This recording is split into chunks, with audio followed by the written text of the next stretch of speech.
Esse tema, como o Marcos disse, né, é um tema muito caro a mim, né, lá há mais de 20 anos, né, tem um trabalho que eu apresento no CBCE, sei lá quando, Marcos, nos anos 90, chamado Os Corpos das Danças nas Danças dos Corpos, enfim, né, é realmente nos anos 90, mais ou menos, também saiu na Repertório e tudo, então é um tema, assim, de muito tempo, né, e que eu trouxe, né, para mobilizar junto com o GPF, e foi isso que a gente fez, né, durante o tempo que a gente teve no pós-doc, mas já antes, né, porque já antes eu estava participando das pesquisas, já antes, né, para até produzir o projeto, a gente conversava, eu e o Marcos, enfim. Foi muito... O processo é longo, digamos assim, apesar do pós-doc ter sido 1 ano e meio, né, Marcos, mas o processo foi antes e continua sendo, né? A gente continua aí. Eu comecei com essa imagem pensando sobre pesquisar com currículo cultural, né? Encontros tectônicos, e aqui vai uma lembrança, uma homenagem à professora Sandra Mara Corazza, que na única oportunidade que tive de estar com ela pessoalmente, apresentando um trabalho, e apresentando esse trabalho, inclusive, quer dizer, uma parte desse trabalho, eu falava que, para mim, cartografar era como tectonizar, e ela deu uma boa risada quando eu falei tectonizar, né? E eu achei que aquilo seria uma boa recepção dessa ideia do tectonizar. Mas... por que eu chamo eu coloquei encontros tectônicos? Eu fui procurar imagens sobre encontros, porque eu acho que é disso que se trata, do ponto de vista da pesquisa, e da pesquisa com os autores com os quais a gente se aproxima, e da pesquisa que de alguma maneira, né, vai se chamar de cartográfica, mas eu não vou falar muito sobre isso. Na verdade, atualmente, eu falo que eu faço são exercícios cartográficos, né? Cartografia, eu não entendo cartografia como método, mas a gente não vai falar muito disso. Mas eu fui procurar imagens sobre encontros, e os encontros são sempre assim, todo mundo, ai, coisa boa, né? Como se tudo fosse só paz, como se tudo fosse muito organizado, muito insípido, num certo sentido, muito asséptico, né? As imagens de encontro. E me parece que pesquisar nessa perspectiva, pesquisar com currículo cultural, né? Pesquisar no sentido que o currículo cultural imprime, é uma ideia muito mais desses encontros tectônicos, né? E pesquisar com os autores, com Deleuze e Guattari, é nesse sentido de encontros tectônicos, né? Ou seja, encontros que alteram, né, as partes que estão se mobilizando ali, né? Então, para mim, pesquisar, né, com o currículo cultural, com o Marcos, com o Pedro, com o Ronaldo, com a Jaque, com todos vocês, porque para mim é com todos vocês, né, nos encontros, lendo os trabalhos, tudo isso tem sido e são, de fato, encontros tectônicos, aqueles que nos modificam, né, de várias formas. Então, esse trabalho também foi desenvolvido nesse sentido, né, de estabelecer um encontro com os relatos do grupo, né, um encontro com os relatos do grupo, de maneira que, nesse encontro,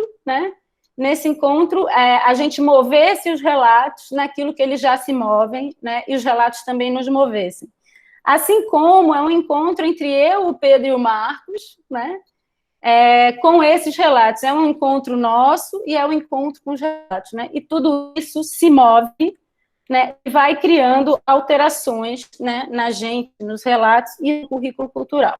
Essa é uma ideia que é muito presente atualmente, para mim, nessa ideia de pesquisar com os autores, Deleuze e Guattari, e pesquisar com o currículo cultural, né. Sobre o percurso do texto, só para situar rapidamente, né, esse texto começa em julho de 2018, quando a gente faz um trabalho para apresentar, e apresenta num encontro, num seminário na Unicamp, como pôster, né? A gente fez uma primeira lida, fez uma primeira análise nesse momento eu estava sozinha ainda, né, dos relatos, encontrou alguns elementos ali, ainda não tinha essa organização, e apresentou como pôster. Como pôster, num evento também, um evento, eu diria ali, regional, né, acho que era um encontro regional do CBCE, alguma coisa ali, a gente não teve, assim, tanto retorno, 2 ou 3 pessoas se aproximaram, conversaram, tal, mas não teve, assim, tanto retorno. Mas, assim, teve uma coisa que eu esqueci de falar, né? Por que esse texto aparece? Na verdade, esse texto aparece por uma provocação do Pedro e por uma necessidade acadêmica, ou seja, eu estava estudando as danças, né? Os corpos das danças, com o currículo cultural, né? Com aquilo que se produzia por dentro do currículo cultural, mas eu não fazia referência, né, no meu projeto, sobretudo, no projeto que eu tinha apresentado, tanto para a faculdade como para a bolsa, eu não fazia nenhuma referência às práticas, né, e aquilo que se fazia no currículo cultural. Eu falava do currículo cultural de uma maneira geral, né, e falava da perspectiva de corpo no currículo cultural, do que vinha a ser cultura, etc., etc., mas não falava das danças. E o Pedro disse, na primeira vez que a gente discutiu o projeto, logo no iniciozinho, né, no grupo, ele disse, Dri, eu penso que você precisa ler os relatos de dança para que você possa falar sobre a dança no currículo cultural. E foi isso que aconteceu. Ele deve ter feito essa observação para ali em abril, né? Abril ou maio ali de 2018. E aí, em julho, a gente faz esse trabalho, apresenta na Unicamp em setembro, por aí. E aí eu disse, eu acho que aqui nesse primeiro olhar sobre os relatos tem material. Aí começa a desenvolver e convido o Pedro, né, e o Marcos para a gente poder se submeter, ativar uns aos outros, né, atiçar um ao outro e também atiçar esse encontro com os relatos, né? E aí, como vocês podem ver, o artigo foi submetido em fevereiro de 2019, né? Passou um ano sem a gente ter notícia. Quando veio a pandemia, veio a notícia solicitando algumas alterações, né, de diversas partes do artigo, e o artigo é aprovado em maio, e acho que sai em maio, né? Então, ele tem um percurso longo. E aí eu ainda boto para vocês uma nova versão, né?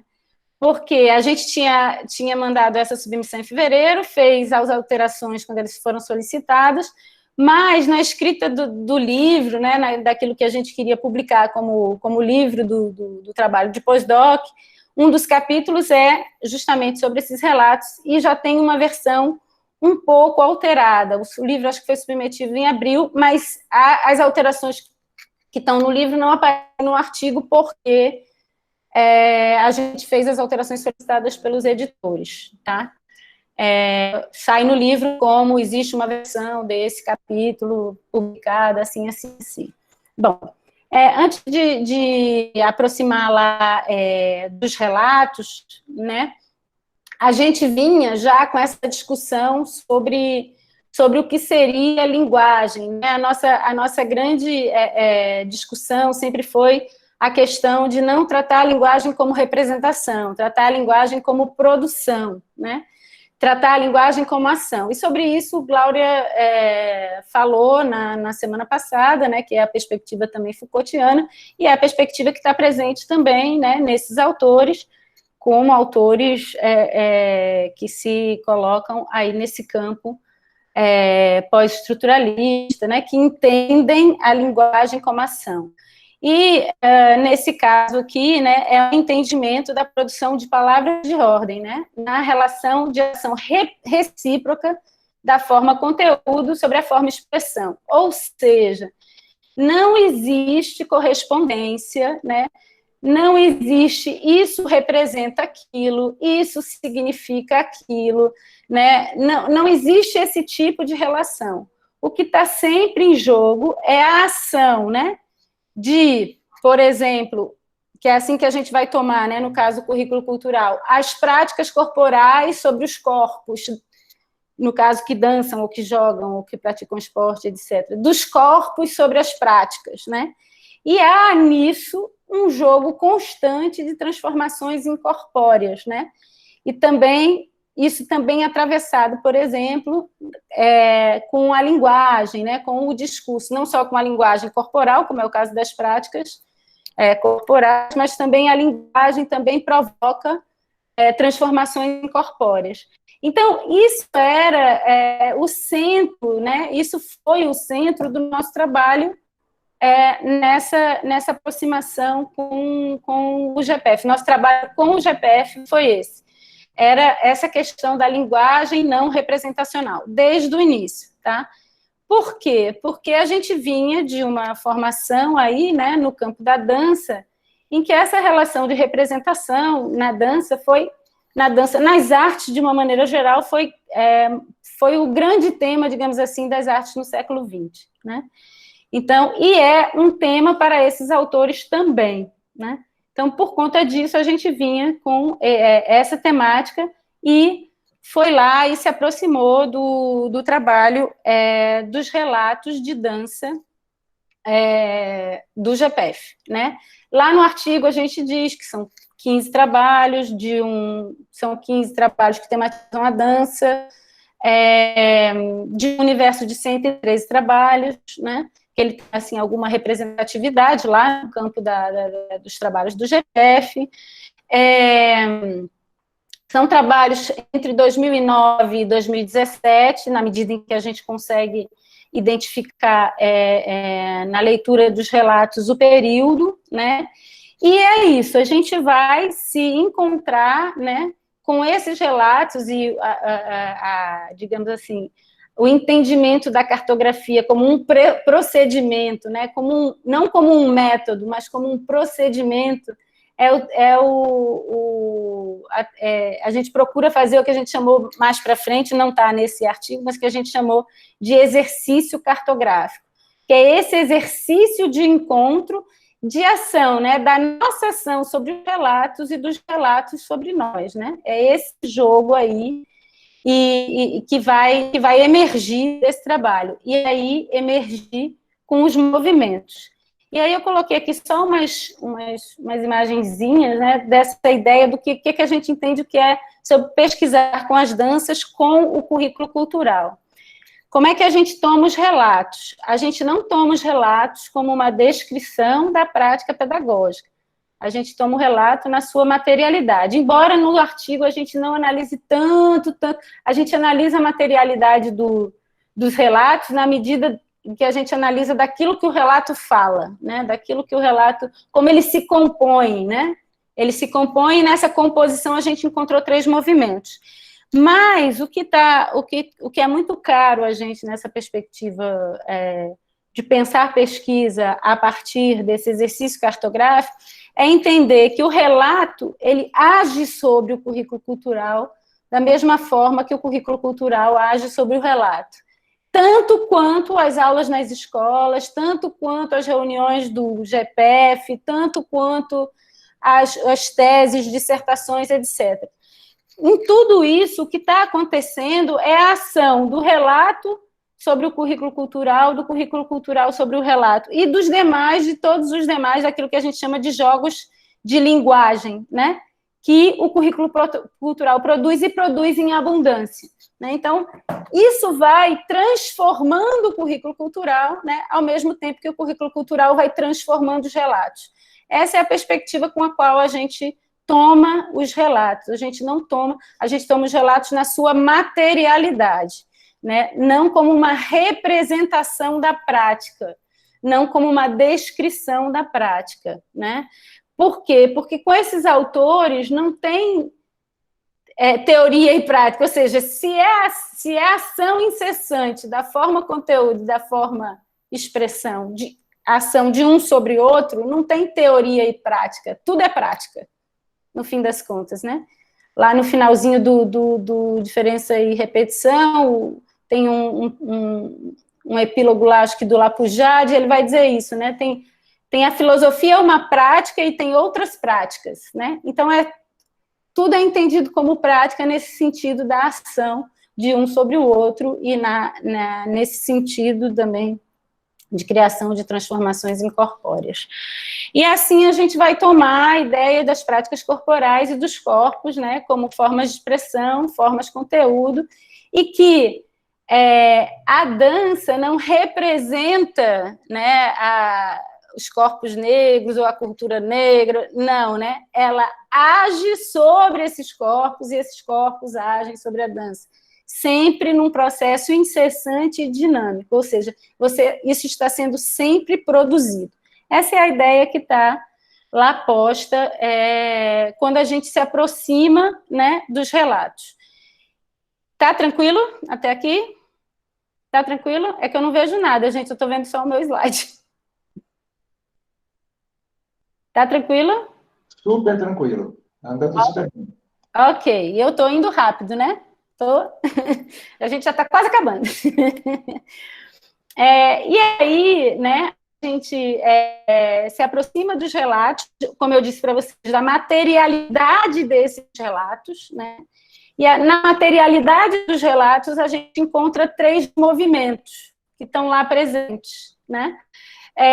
Movimentos que não são procedimentos, talvez sejam, eu prefiro chamar de movimentos, mas no artigo a gente chama, né, de vontade de verdade, né, uma certa vontade de verdade, mas que são movimentos que compõem a materialidade desses relatos, ou seja, ali dentro a gente encontra essas ações, né, e essas ações são incessantes também, né, sempre a ação de, por exemplo, dos planos institucionais sobre as personagens comunitárias, sempre fica nesse jogo de ação, né, que a gente chamou de compor, né?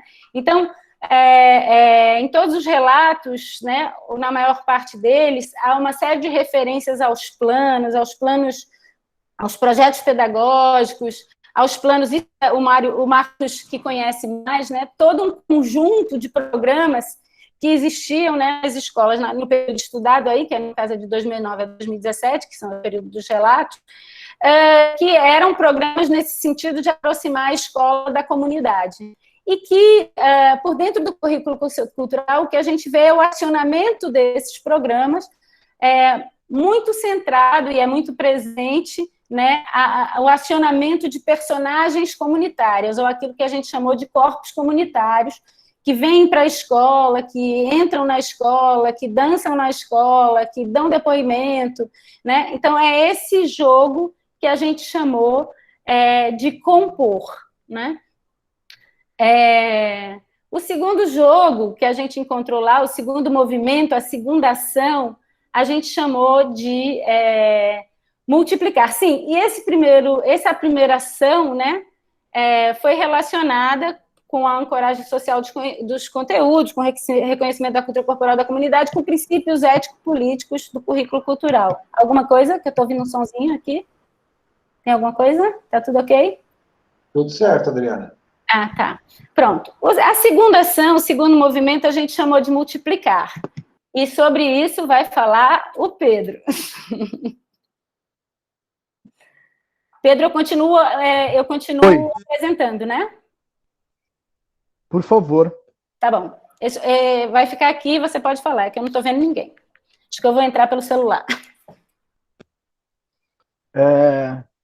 Quando o Marcos falou, né, que a gente leu um trabalho e a gente tem vontade de reescrever ou fazer de outras formas e tal, eu achei muito legal esses três movimentos, né, que a gente cartografou nessa ocasião, que é o compor, multiplicar e o intensificar. E eu diria mais, né, eu diria que esse compor, e aí muito influenciado pelo que eu estou escrevendo, ele tem muito a ver com com criar a cena para, né? Então, como que a gente cria a cena para tematizar as danças ou tematizar qualquer coisa dentro da escola? Tá dando microfonia, Adri. Então, seria aglutinando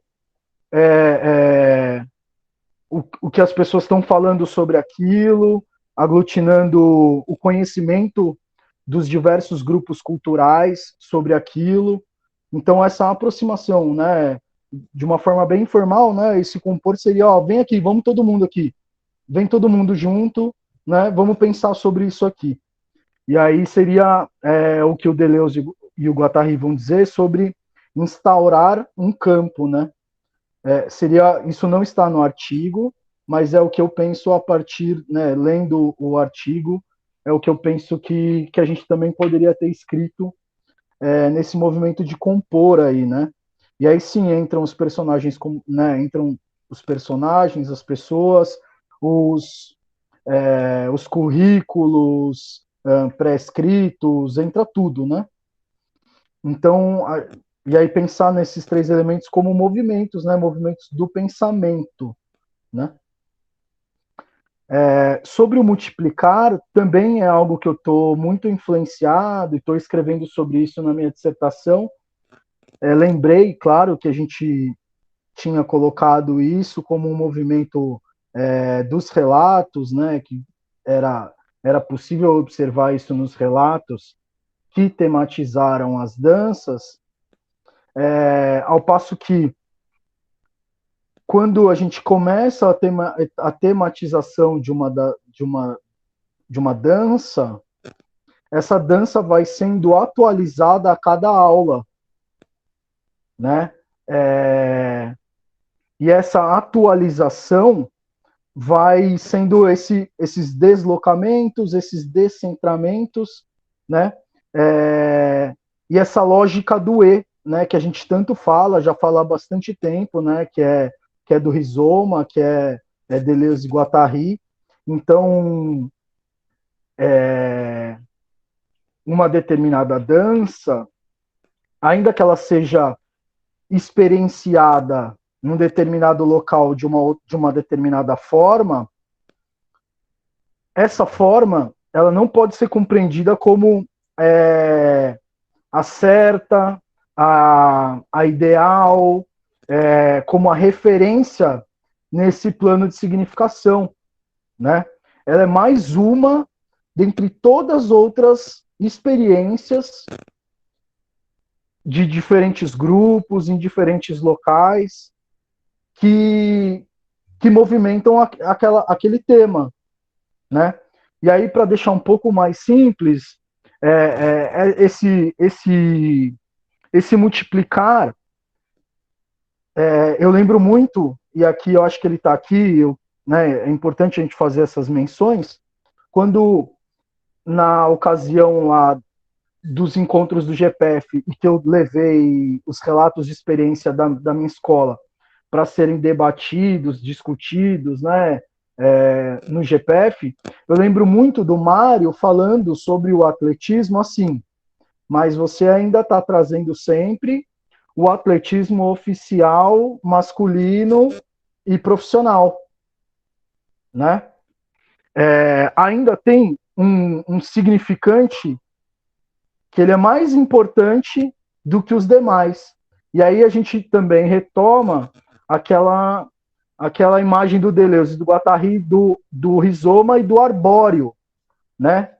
O múltiplo, ele não é uma mera variação de um significante mais validado, entendeu?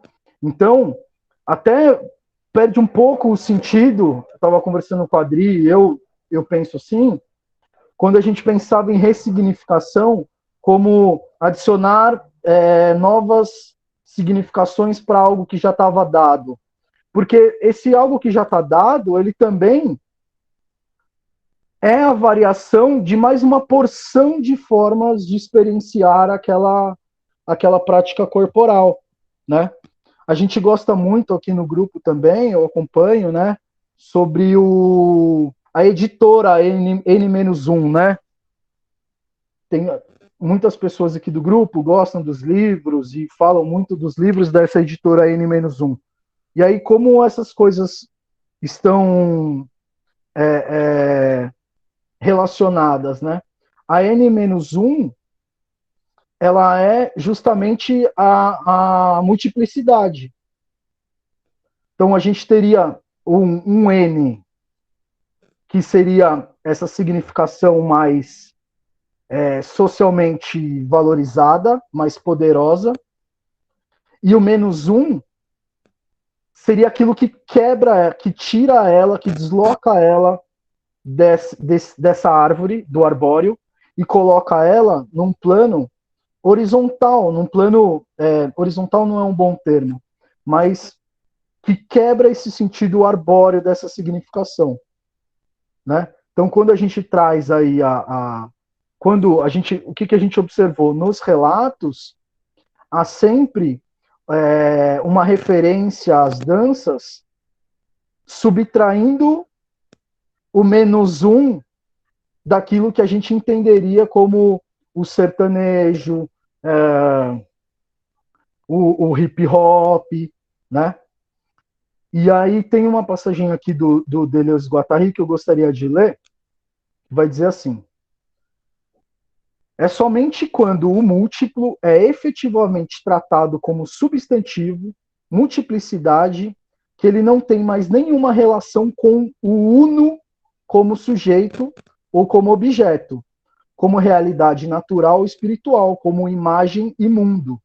As multiplicidades são rizomáticas e denunciam as pseudo-multiplicidades arborescentes. Então, quando a gente trazia, né, aqui é um comentário meu, não estou mais lendo.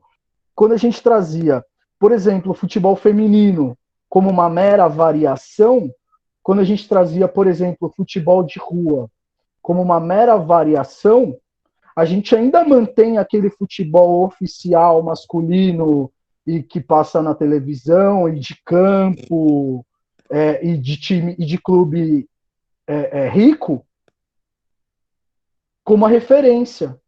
Essa ideia do múltiplo destrói isso. Você coloca todas essas experiências com a prática corporal, futebol, no mesmo nível, né? numa mesma condição de importância, de valoração, a ponto, inclusive, de você fazer uma temática, você fazer uma escrita currículo sem citar aquela que é aquela experiência que é socialmente mais valorizada, né? Seria muito bonito isso. E aí tem tudo a ver com muitas coisas que a gente está pensando, com a ideia de minoração, né? Minorar por exemplo, esse futebol com mais poder, né? Esse futebol aí, essa imagem, né? Minorar essa imagem. Então esse é o múltiplo. Eu não sei se eu me fiz entender aí, se ficou claro, se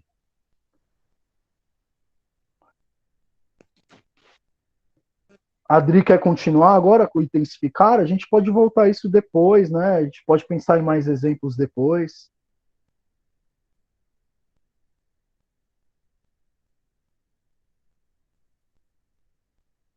Adri, eu não estou te ouvindo.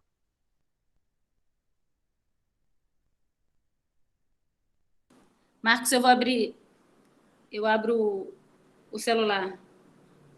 O computador está fechado, né? Adri, estamos te ouvindo bem agora. E a apresentação está aqui. Pode mandar brasa aí. Então, podemos continuar? Depois a gente discute esses aspectos aí. Pode ser? Sim, por favor, Adriana. Ok. Para falar do intensificar, eu trouxe aqui um vídeo. Eu não me controlei, Marcos. Eu trouxe um vídeo, não é de dança, é de música. Mas posso passar? Tem 4 minutos, Marcos. Por favor, vamos lá.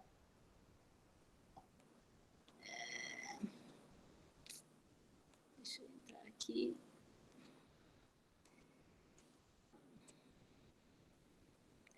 Eu acho que eu tenho que fazer assim.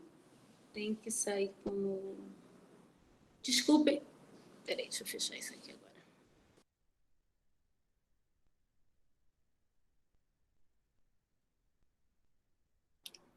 Desculpe para quem já conhece o trabalho, mas eu queria mostrar um trabalho de 1952 do John Cage, né, tocado por uma orquestra japonesa aqui.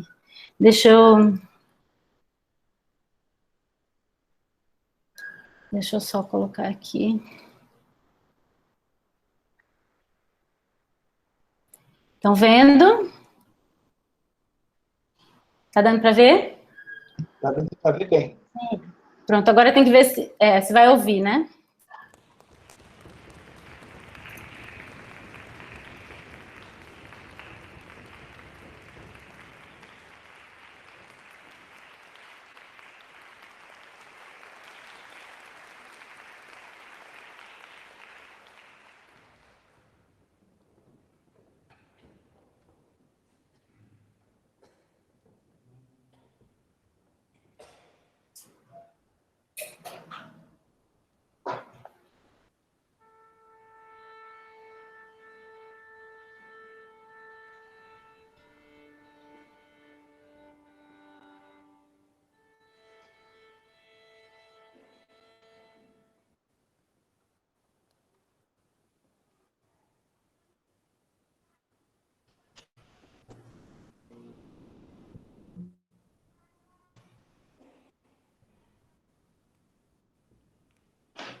Vou voltar lá para a apresentação, tá? Por que eu quis trazer o 4 minutos e 33 segundos do 4 minutos e 33 segundos do John Cage? John Cage apresenta isso em 1952, né? Com um pianista, David Tudor, senta no piano e fica durante 4 minutos e 33 segundos de silêncio, e agora a gente tem a atualização disso para a orquestra, né? Dessa peça musical para a orquestra. Por que eu quis trazer, né? Porque eu fico pensando muito, e tem muito a ver também com a minha história, com a dança e tudo. Esses eram os movimentos que estavam acontecendo nas artes nesse momento, ou seja, né? Eles colocam a gente, eles levam a gente ao limite, né, da deshierarquização, né? Por exemplo, aqui na noção de silêncio e som, né? O silêncio é tão música quanto o som. A plateia faz tanta música quanto, eventualmente, a orquestra poderia fazer, uma vez que a orquestra está em silêncio e a plateia faz som, né? Então, assim, para mim, operar com esses autores, que a gente opta por operar, estar na corda bamba, ou seja, estar no limite e no esgarçamento, né, desses fluxos sígnicos, né? Quando John Cage faz 4 minutos e 33 segundos, nunca mais a música é a mesma, né? A ideia aí do N-1, né? E a ideia das transformações incorpóreas. Então, por isso que eu quis trazer aqui o 4 minutos e 33 segundos, que é o período onde esses autores estão estudando, né? E tem muita coisa acontecendo, né? Nas várias linguagens artísticas, na filosofia, né? E está acontecendo com eles na filosofia. Na dança acontece um monte de coisa. Eu selecionei um monte de vídeo e o Marcos fez, cinja-se ao texto. Mas eu ainda trouxe aqui a música só para a gente pensar nessa ideia, né? E o quanto esse discurso musical, digamos assim, né, do 4 minutos e 33 segundos de deshierarquização, de som e silêncio, né, de plateia e intérprete, etc., o quanto isso também age e transforma a própria música, né? E aí a gente vai para o terceiro movimento que a gente encontrou nos relatos, que a relação, né, da dança e dos corpos que dançam por dentro do currículo cultural, ela se intensificava, né, ou ela isso mesmo, ela se intensificava na relação com a música. Era muito comum nos relatos, né, a dança aparecer, né, ou a partir de músicas que eram trazidas, ou a partir de ritmos, ou aparecer como dança, mas a partir daí você vai e vai para a música, vai para os instrumentos, né? Vai para o toque. Isso tudo está relatado, está lá, né? Nos vários relatos, estão lá identificados. E aí tem lá uma longa digressão justamente sobre essa relação entre dança e música, nessa necessidade que houve, né? Do ponto de vista das artes, numa perspectiva moderna, branca, etc., de se tornarem autônomas, independentes, etc., que é o movimento da modernidade, mas de como, né, hoje o que a gente tem são relações não hierarquizadas entre música e dança, e como isso é ativado ali por dentro, né, dos relatos, né, com essa relação de escrita, sobre a síncopa, sobre os instrumentos do maracatu, né, sobre as letras do rap, ou as músicas das bofinhas, enfim, né? Então, a dança sempre muito, e os corpos dançando, sempre muito ativados, e os diferentes corpos que ali apareciam, corpos negros, corpos trans, corpos femininos, corpos masculinos, enfim, que aparecem ali, intensificados por essa relação com a música, né? E numa relação ali que a gente chamou, né, de uma relação ancestral, porque tem esse é muito presente, né, vindo aí da cultura juvenil e vindo muito da cultura negra, essa relação com o tambor, né?